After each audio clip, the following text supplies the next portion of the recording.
And are you refreshed? Yes.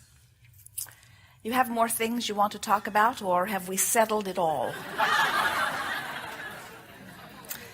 Right here, then here. Yes. Good afternoon. It is. Thank you so much for all the news and all the teachings that you bring. It's opened up a whole new dimension for me. My desire is to become a great deliberate creator. And where I have difficulty is when you think of a thought and you want to make it more. And I'm having trouble understanding how to do that. Well, you know, you don't have to do it. Just stay focused on it and it will become more. Okay. Keep talking about it. Keep thinking about it and it becomes more.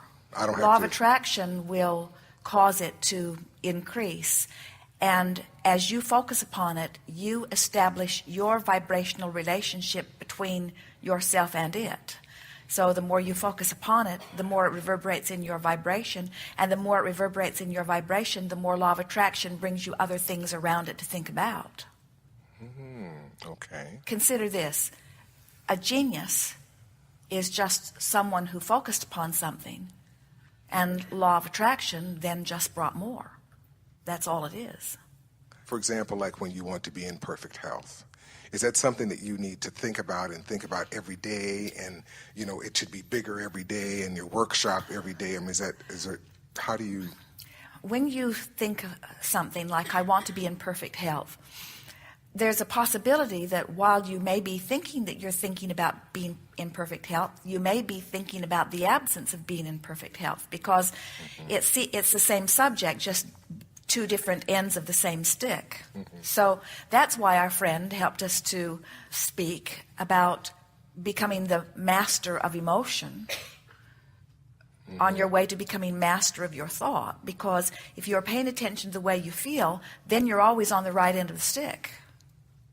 Okay. So you don't have to think about wanting wellness, because everything points to that desire. If you are a little less than well, your desire is ramped up that you want wellness.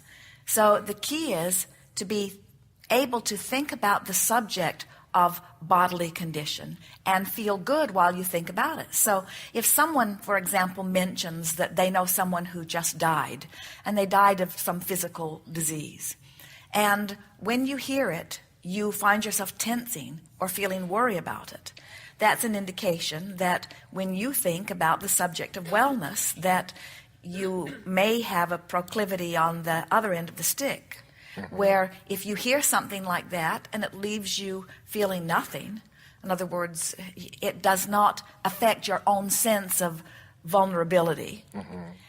And while you may wish well for those around it, you do not feel any big fluctuations in your own vibration, then that means that what happens to someone else is a non-issue to you, because you are stable in your knowing of your own well-being. Okay. We talk about practicing a thought, but we're really more talking about practicing the feeling, gently practicing the feeling of well-being on all of the topics that are important to you. That's what we would do. If you have an illness and a doctor's prescribed medicine for you, if you take the medicine, does that give more power to the illness, or should you abandon taking the medicine? Well, or how do you... we could not give the same answer to everyone, because for some, the medicine gives them the feeling of relief that makes them more likely to recover. For some, the medicine may remind them of the illness and make them less likely to recover. That's why the same process doesn't work for everyone. And that's why you cannot measure what anybody else is doing about anything. You have to decide how it feels to you. But put it into these terms and we think it will be easier. You're reaching for feelings of relief. So when you think about your physical body and you think about something that you want, you're trying to find ways to think about it that make you feel good while you think about it, or feeling thoughts that give you less bad feeling. Okay. So we think that reaching for the feeling of relief is really a good way to go about it, because you can tell when you found something that feels better, and when you do, just keep saying it and keep speaking it. Esther and Jerry have teased one another through the years. Esther will say to Jerry, she doesn't say it so much anymore, but she still thinks it from time to time, you just keep saying that, because Jerry stubbornly will make up his mind about something, and it does not matter what other evidence is out there. He refuses to look at contrary evidence to his own desire. He will not look at it. And as he does not do that, then in time, on every subject that is important to him, his vibration wins out. Esther remembers running through the bushes with him one day. They were leaping over logs and over rocks and running up and down streams, and Esther was ahead of him and sort of distracted him, and he banged his leg, his shin, on something, and he didn't even stop to look at it.